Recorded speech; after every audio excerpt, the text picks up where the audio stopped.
Es verdad, amigo, es cierto. ¿Cuántas personas desearán ya tener la oportunidad que usted tiene? Es verdad. Lo que la Biblia dice, no necesitamos haber ido ahí. No necesitamos haber estado ahí. Lo que necesitamos es creer lo que la palabra de Dios dice. Y la palabra de Dios dice que una persona que parte de esta vida sin haber arreglado cuentas con el Señor, ya está en un lugar de tormento. Ya está en un lugar de suplicio. Las tinieblas le han cubierto. El dolor comienza en su vida. El desastre ha sido ya causado. Porque quiere, ahora sí cree, pero ya es demasiado tarde. Ya no se puede. Ya no. Es triste, hermano. Es doloroso para la persona que se va de esta vida sin Cristo. Hay grandes engaños en que Satanás mete a los seres humanos, nos mete a todos, ¿verdad? Pero uno de los grandes engaños en que Satanás mete a los seres humanos es pensar de que nosotros no nos morimos ahorita. No, mire, yo no me muero ahorita. Eso es para las personas que están enfermas. Eso es para los que andan perdidos. Eso es para los viejitos. Ese es uno de los grandes engaños. No necesitamos estar enfermos, ni tampoco viejitos. Lo que necesitamos es vivir únicamente. Mueren los viejos, mueren los jóvenes, mueren los bonitos, mueren los feos, mueren los grandes, mueren los pequeños, mueren los ricos, mueren los pobres. Y sabe más, mueren los de la ciencia, los que tienen la salud en su mano, también mueren. Porque ante la muerte no hay armas que valgan. Nadie puede tener un arma en su propia vida y decir, no, yo no me muero. Mire, yo he decidido que no me voy a morir. No, la muerte va a llegar y nos va a llegar a todos. Los que ya tenemos a Cristo, gracias al Señor, ¿verdad?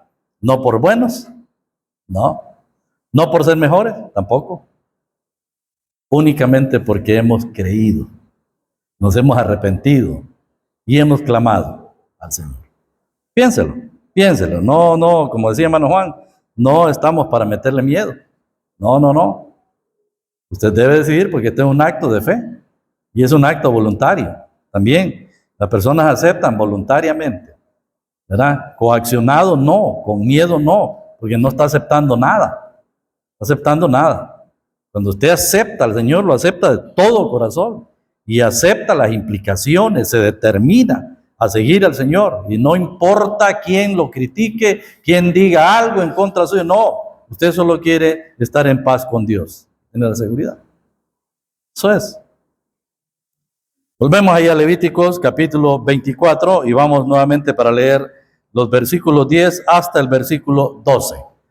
Levíticos capítulo 24, verso 10 al 12.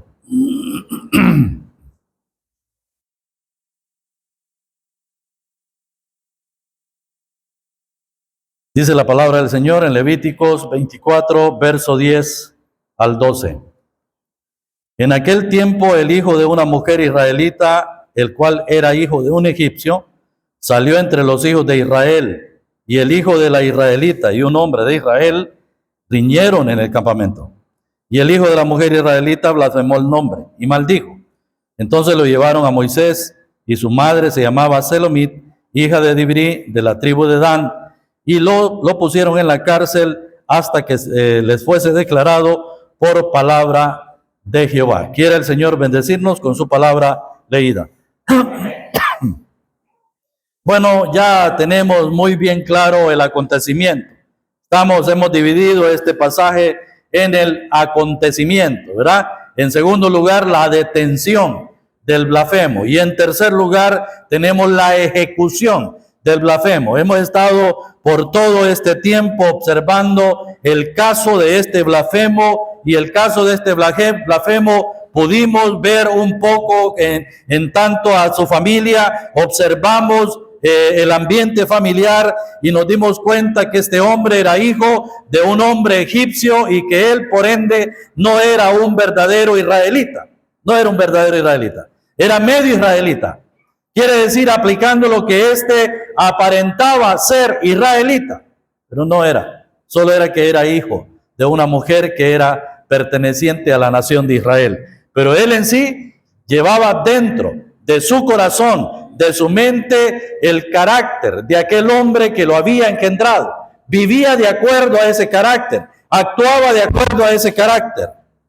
Y así fue como llegó a blasfemar el nombre de Dios. No tenía ningún temor de hablar en contra del bendito, del santo, del único Dios verdadero, aquel que hizo el cielo, la tierra y el mar. No tenía ningún temor de hablar en contra de Dios, aunque tenía una madre que era pacificadora, que era una reconciliadora, porque eso significa selomit, ¿verdad?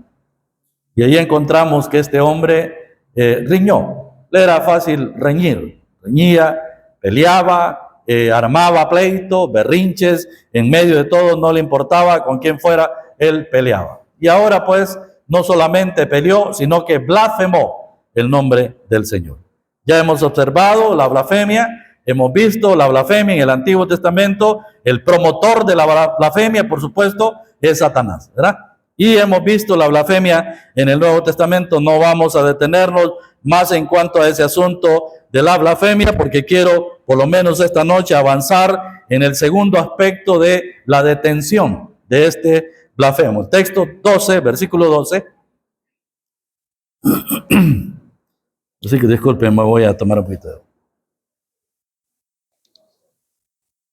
El versículo 12 dice, y lo pusieron en la cárcel hasta que le fuese declarado por palabra de Jehová.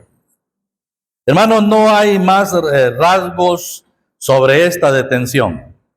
Únicamente encontramos que lo pusieron en la cárcel. No había otra cosa más que hacer. El caso era un caso completamente delicado. Lo que él había hecho era terrible. Él había blasfemado el nombre de Dios. Pero en realidad hasta este punto no sabían ellos qué se debía hacer con este hombre que había blasfemado el nombre de Dios. Y le pusieron allí en la cárcel. El asunto de ponerle en la cárcel, hermanos, era con el propósito de esperar por palabra de Jehová qué se debía hacer. Era un tiempo prudencial, era un tiempo de esperar, de investigación. Era el tiempo en que Dios iba a revelar a su siervo Moisés qué se debía hacer con este que había blasfemado el nombre. Moisés no se aprontó a ejecutar una sentencia. Moisés no dictó sentencia inmediatamente como ser el libertador, el líder, el jefe entre los israelitas, sino que él esperó que Dios diera el dictamen final que se debía hacer con este hombre que había blasfemado el nombre. Estaba analizando, hermanos, es importante darnos cuenta que esto también podemos aplicarlo a la iglesia. El tiempo de detención nos habla de un tiempo en proceso de la disciplina de un creyente que ha ofendido el nombre de Dios. Ese tiempo de detención es un tiempo para consultar al Señor, pero es un tiempo también en que se está investigando lo que se ha cometido, aplicándolo a la iglesia. El tiempo de detención era mientras se consultaba al Señor, hasta que fuese declarado por la palabra del Señor.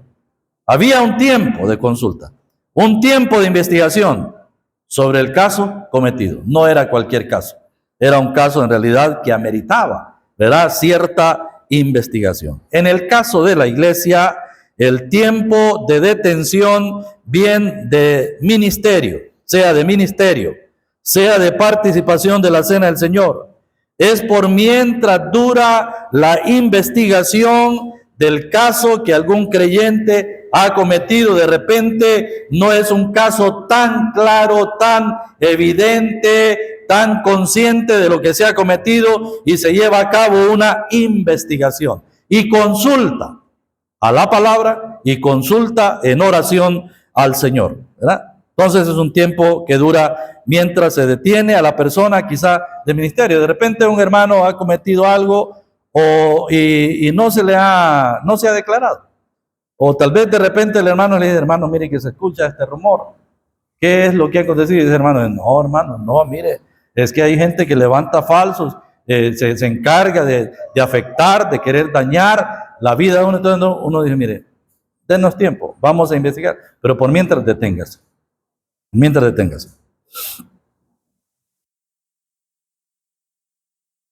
El tiempo de detención es tiempo para investigar. ¿Quiénes deben juzgar? ¿Quiénes deben juzgar mientras un hermano es detenido para tal investigación? Bueno, hay términos en las Sagradas Escrituras, por ejemplo, los sabios de la iglesia. ¿Quiénes son los sabios de la iglesia? 1 Corintios capítulo 6, texto 4 al 5. Primera carta a los Corintios capítulo 6.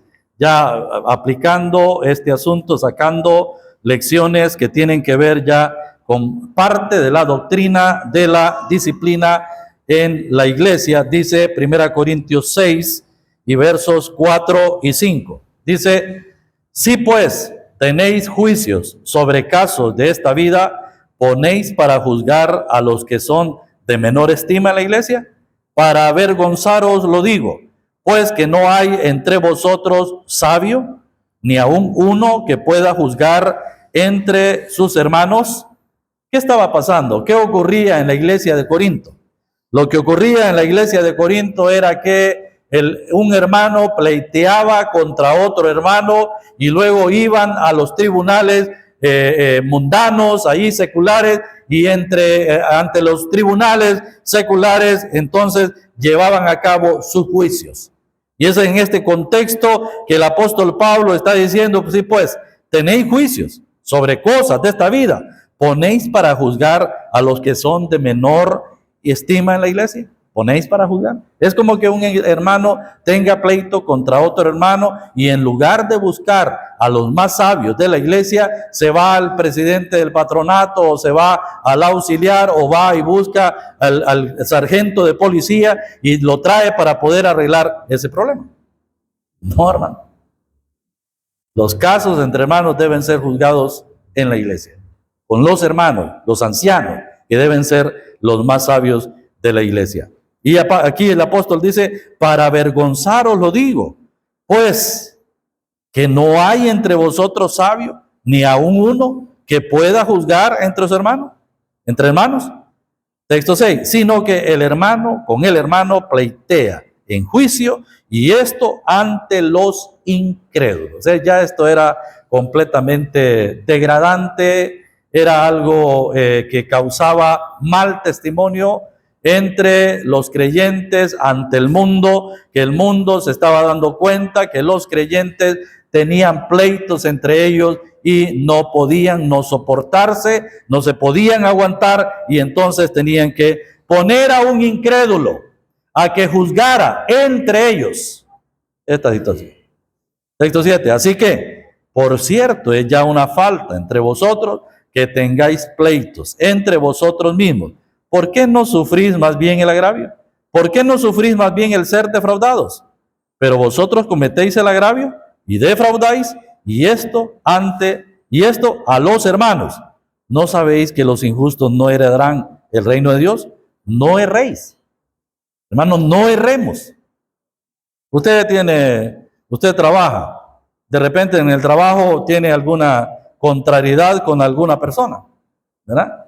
No busque usted incrédulos para arreglar, busque usted arreglar ese problema. Usted es sabio, ¿verdad? Pero como volvemos al punto de la iglesia,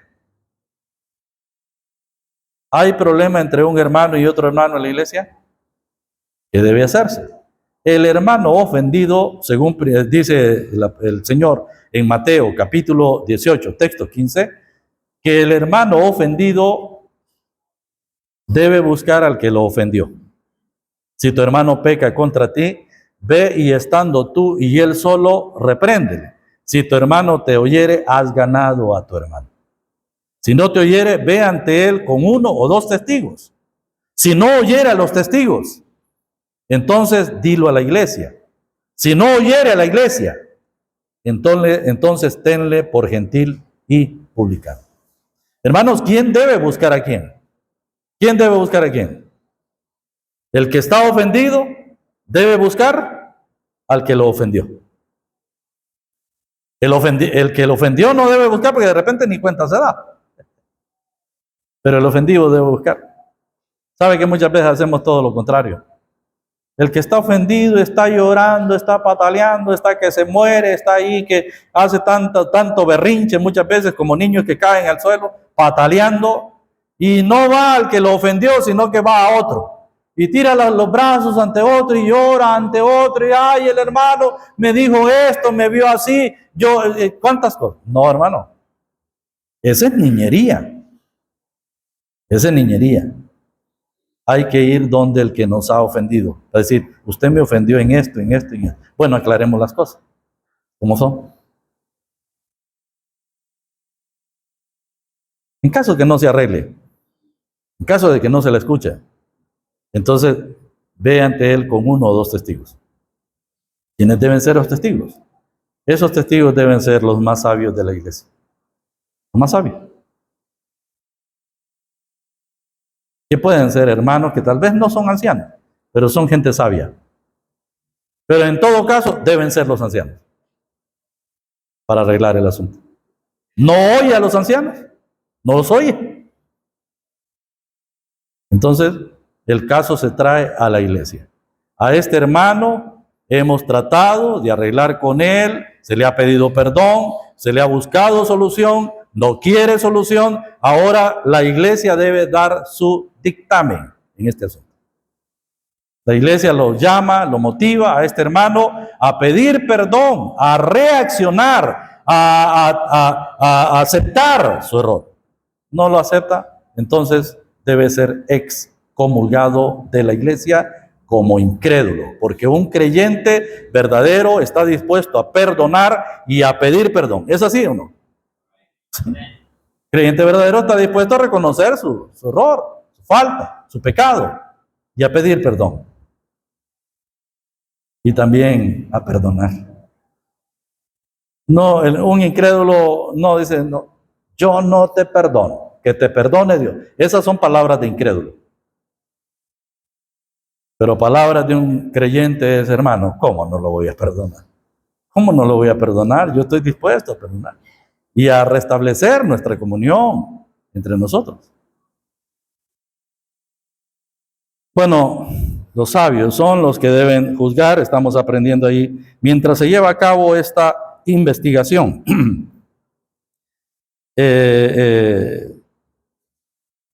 Ya vimos eso de 1 Corintios, ¿verdad? Y vamos viendo ya el punto de, por ejemplo, el juicio de detención o la detención que se lleva a cabo en un juicio de ancianos o algún anciano en la iglesia. Bueno, si hay alguna acusación para uno de los ancianos en la iglesia, según lo dice ahí en 1 Timoteo capítulo 5, texto 19 al 20. Vamos a 1 Timoteo. Primera carta a Timoteo capítulo 5, porque todo esto tiene enseñanza para nuestra ayuda espiritual y para la vida de la iglesia. La vida de la iglesia. Mire, es que esto es cotidiano. Primera Timoteo capítulo 5 y vemos el versículo 19 y 20. Dice, contra un anciano no admitas acusación, sino con 2 o 3 testigos. A los que persisten en pecar, repréndelos delante de todos, para que los demás también temas. Mire qué interesante. Está hablando aquí de ancianos, no de ancianitos de tercera edad, está hablando de ancianos en oficio, que sirven como pastores, como obispos de la iglesia. Dice, contra un anciano no admitan. No es que no haya acusación, sí hay acusación, porque de repente hay algo que pudiera ser que algún anciano no está haciendo bien, o no hacemos bien. ¿Qué tiene que hacer aquí? Bueno, con 1 o 2, 3 testigos. Aquí. Mire, yo le vi, yo acuso de que este hermano hizo esto y esto. ¿Dónde están las pruebas? Aquí están. Fulano, sultano y mengano. Ellos también vieron y oyeron y son testigos, porque un testigo no debe ser solamente de palabras. Un testigo debe ser un testigo que ha visto y ha oído, que tiene las pruebas en la mano. Así, no es que dicen, no, yo le puedo servir de testigo. No, ese es ser testigo falso. ¿No vio? Es un testigo falso. No estuvo, no tiene evidencia, es un testigo falso. Y Dios condena al testigo falso. No debe ser por rumores. No debe ser porque a mí me cae mal. Como me cae mal, me lo llevo. No. 2 o 3 testigos que han visto. Y a los que persisten en pecar, y se refiere aquí a los ancianos, a los que persisten en pecar, repréndelos delante de todos para que los demás también teman. Entonces, en el caso de los ancianos, lo mejor, cuando hay un rumor, cuando hay un señalamiento, es detenerse mientras dura el procedimiento de investigación y oración. Y no hay que hacer distinción. No hay que hacer distinción. Deuteronomios 1:17, mire. Deuteronomios capítulo 1, texto 17.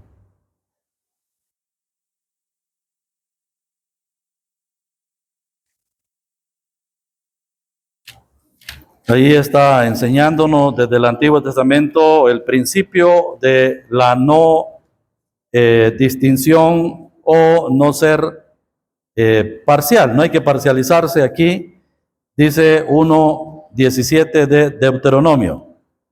No hagáis distinción de persona en el juicio.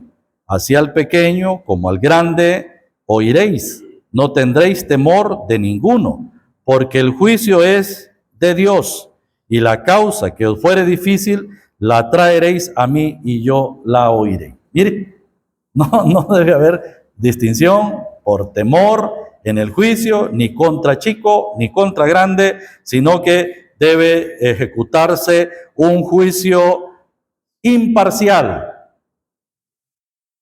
un juicio que sea ecuánime, un juicio que no se recargue para uno de los dos lados. Es decir, no, pero es que él es anciano, mire, él es un anciano, y a mí me da miedo, yo no. Si hay pruebas, deben ser mostradas, manifestadas. Bueno, dejamos eso ahí y seguimos. En el caso de hermanos en particular, cuando hay claridad cuando no hay claridad en el asunto, pero hay ciertos indicios, lo mejor es que el hermano se detenga o se abstenga hasta que el Señor dé claridad en la aplicación de alguna disciplina. Allí mismo, 1 Timoteo 5, 24. 1 Timoteo capítulo 5, verso 24.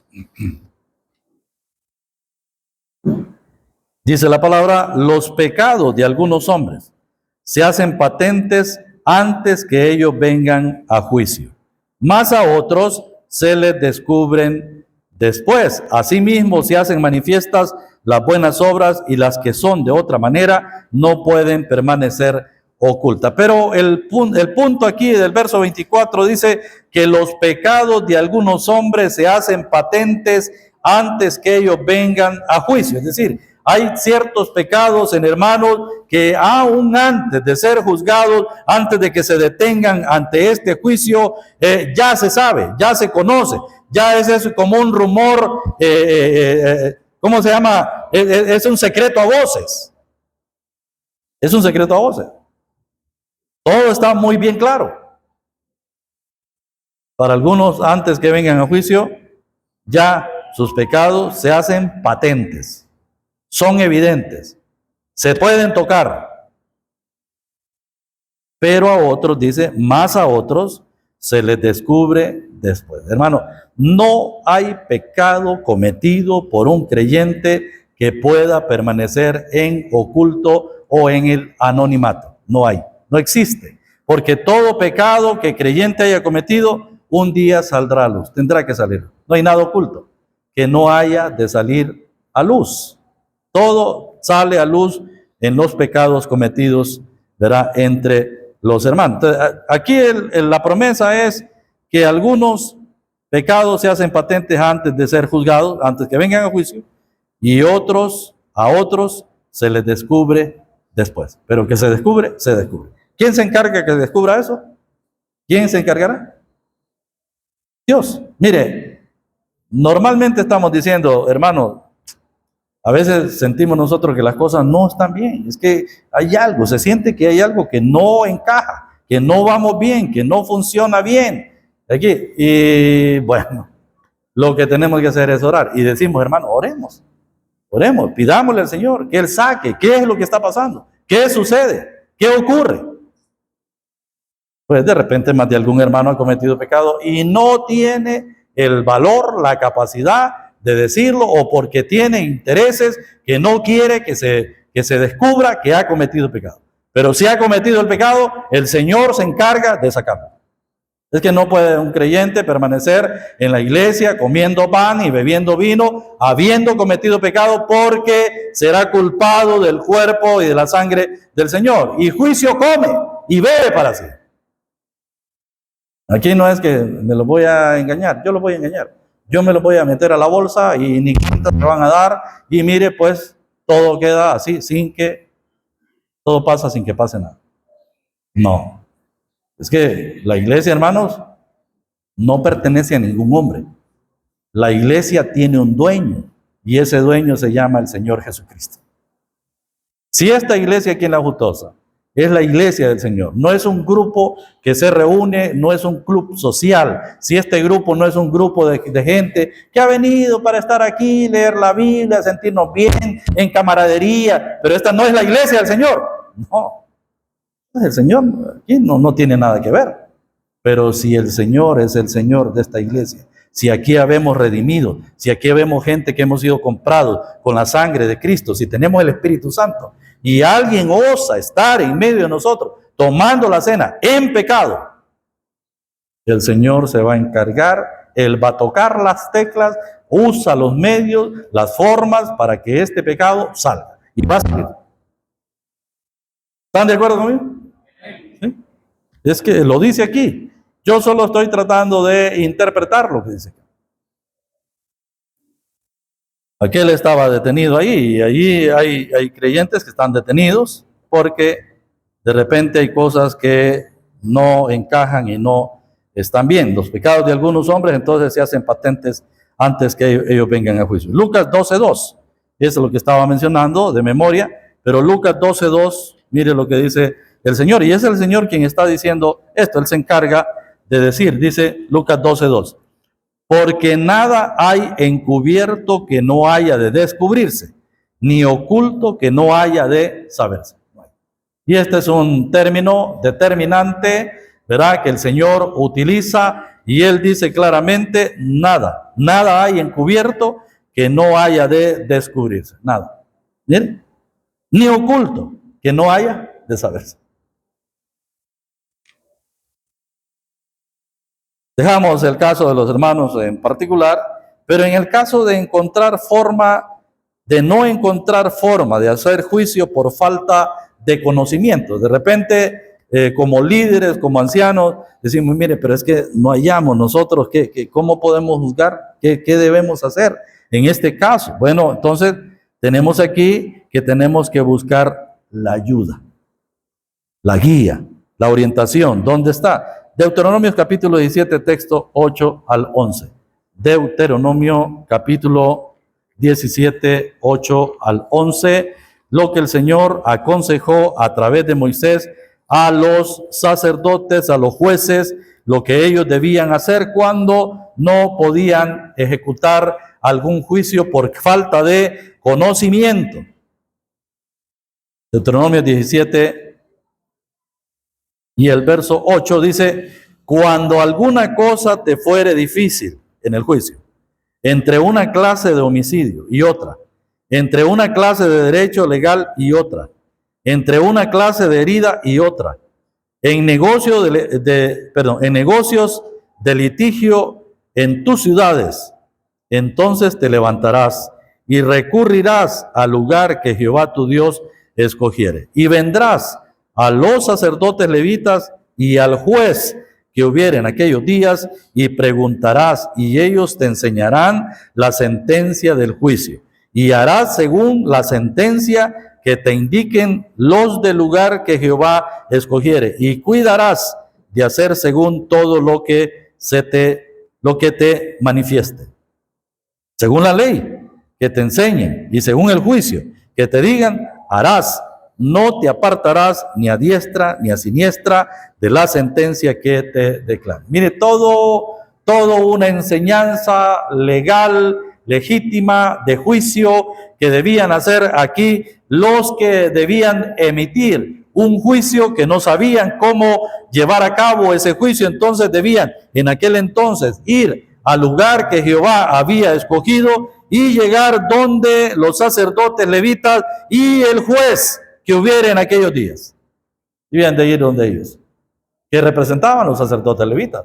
Bueno, los sacerdotes levitas representaban el conocimiento de la ley, el conocimiento de Dios, de su palabra. Los sacerdotes escribían, ellos estaban haciendo copias de la palabra de Dios, y ellos debían conocer la palabra de Dios. El juez era el hombre que tenía el conocimiento de Dios, de la ejecución de los juicios que se llevaban a cabo.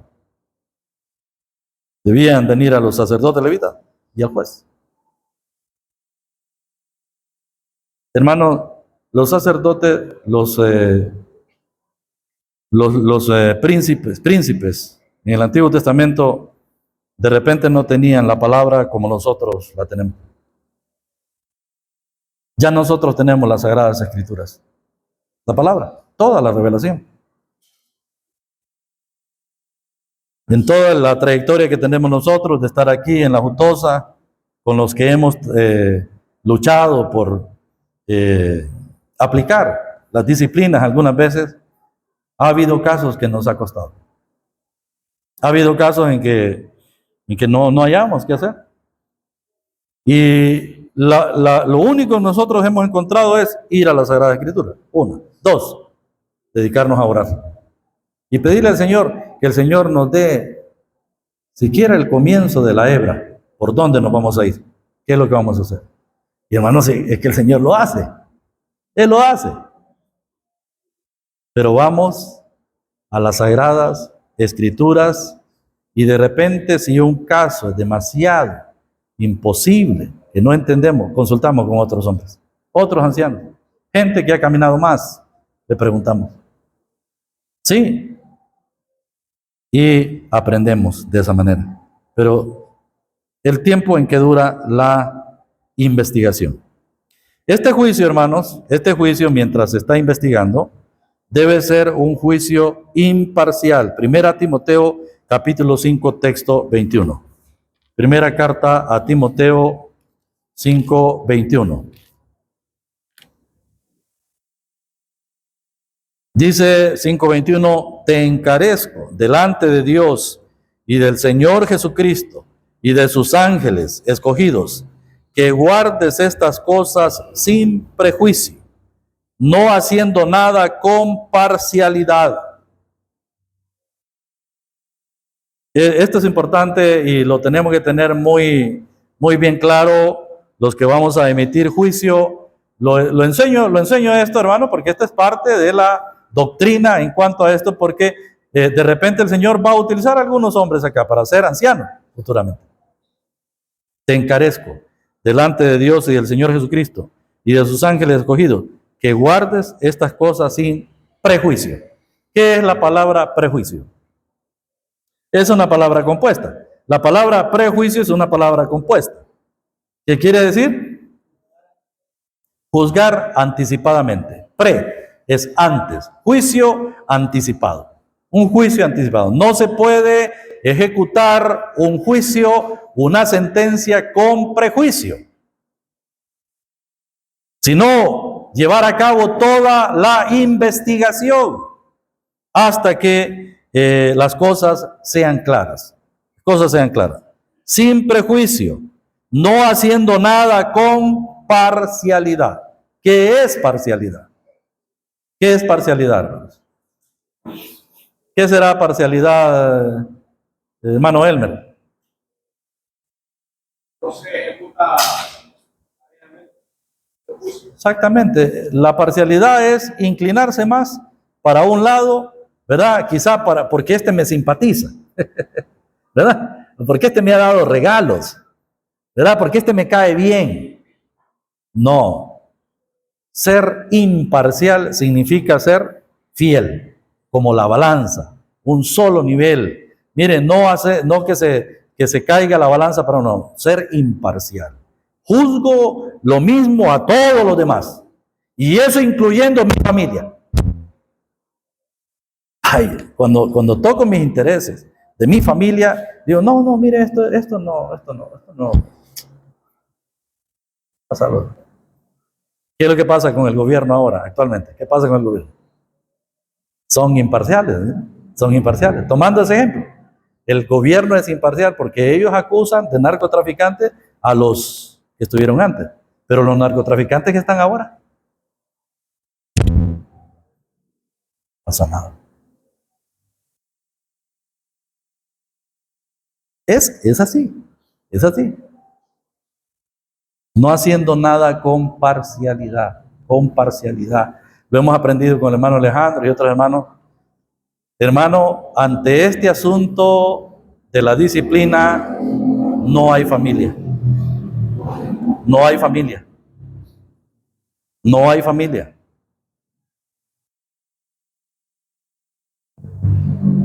Yo he visto ancianos de otras iglesias, hermanos, que si les ha tocado juzgar a su papá, lo han juzgado. Si han juzgado a su mamá, les ha tocado hacerlo y lo han hecho. Y ese es ser imparcial. Ese es ser imparcial. Pero sí he notado a otros ancianos que cuando ha tocado que juzguen a alguien de su familia, dicen, no, cuidadito, eso ni lo toque. Y advierten a la iglesia. Y dicen, no, cuidadito, eso ni siquiera lo toque. Eso es ser imparcial. Y entra la corrupción en la iglesia, se llama corrupción. Debe ser un juicio imparcial.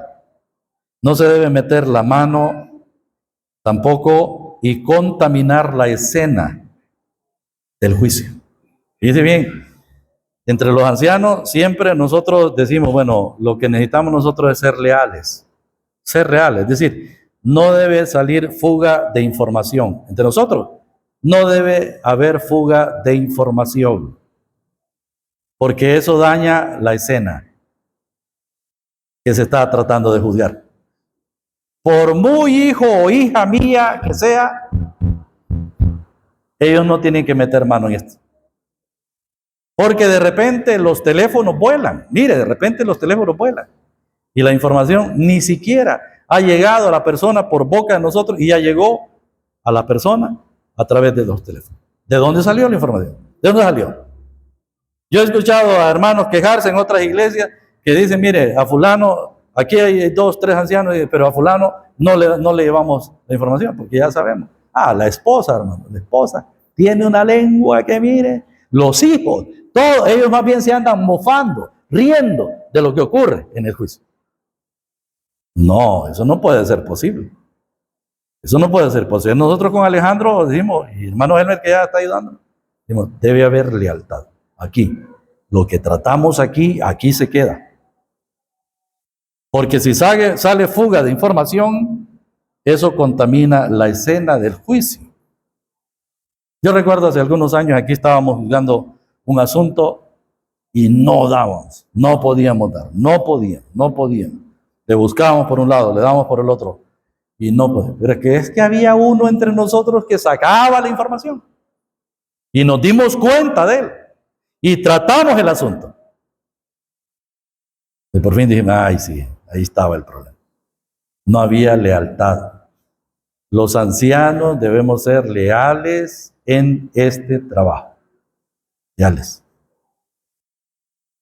Los ancianos que llevan el juicio, aparte de ser imparciales, han de ser leales entre ellos, que no haya fuga de información. Ejemplo, el jurado de la Corte de Nueva York, que recientemente llevó a cabo el juicio del expresidente Juan Orlando Hernández, habían ahí un jurado, ¿te recuerdas? Si siguió ese juicio, había un jurado. ¿Qué hicieron con el jurado mientras se llevaba el juicio, a cabo el juicio? ¿Qué hicieron?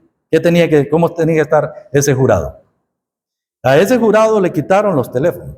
A ese jurado los aislaron. Esos estaban en un hotel y allí estaban a puerta cerrada. Y ellos no podían ni sacar información ni recibir información de afuera. Mientras se llevaba a cabo el juicio, esta gente estaba únicamente concentrado en el juicio para emitir su juicio.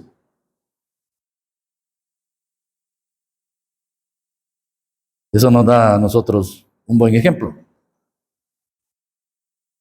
Bueno, tiempo se ha ido, hermanos. Nos quedamos ahí, pero en otra ocasión vamos a continuar viendo ese aspecto de la disciplina. Quiera el Señor bendecirnos con su palabra.